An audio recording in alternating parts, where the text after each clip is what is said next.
or whatever journey of change you're on, because I can promise you this, we are always on a journey of change.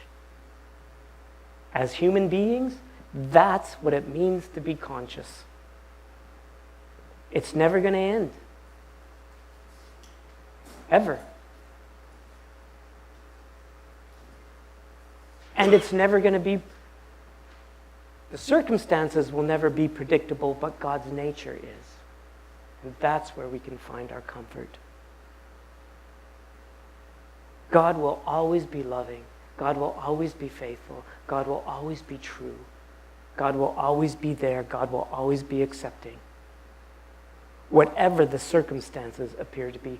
And really, if you read the Bible from cover to cover, it doesn't matter what story or where you go, from cover to cover, it's a story of people struggling through trying to make sense of these crazy circumstances and the things that are happening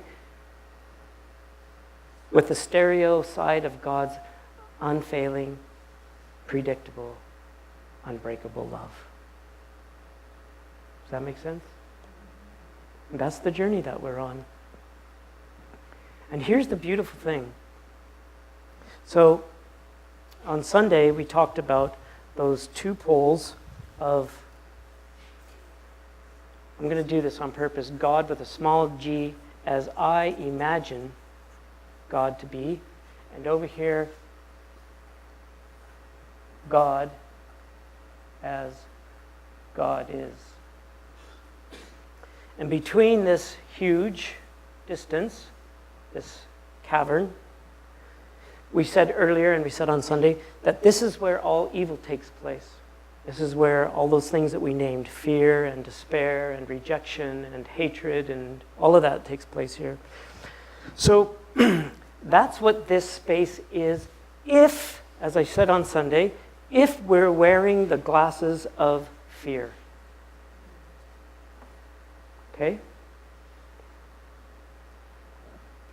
If I can somehow take those glasses of fear off and accept that God is love and let him begin to heal that fear, that dark, cavernous expanse where all evil takes place, do you know what happens to it? It becomes transformed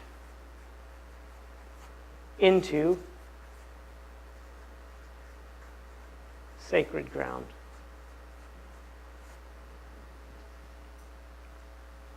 What do I mean by that?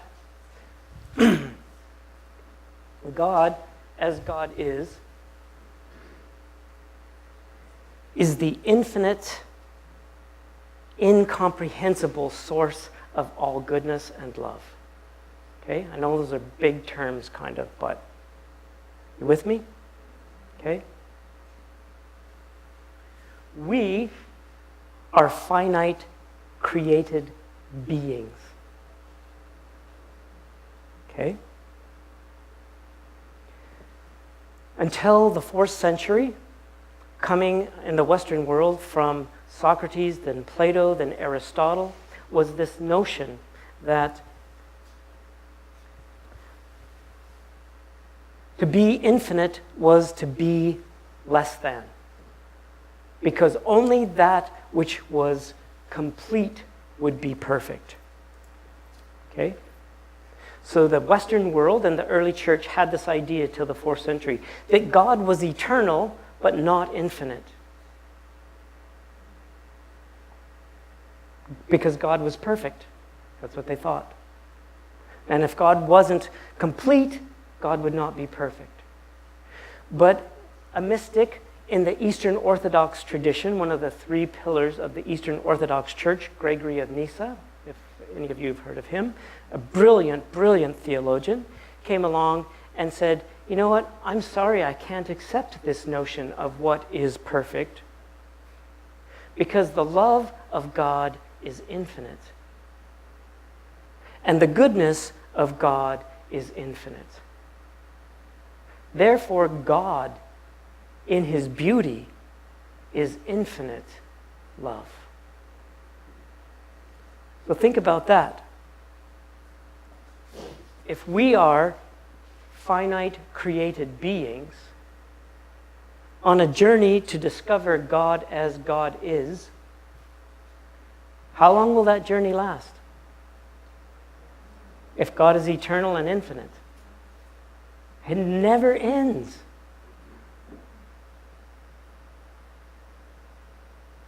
Just think about that.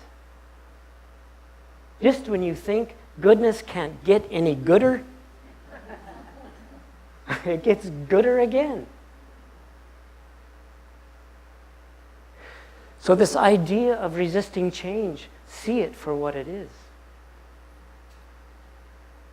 You were created to be on an eternal journey discovering the infinite goodness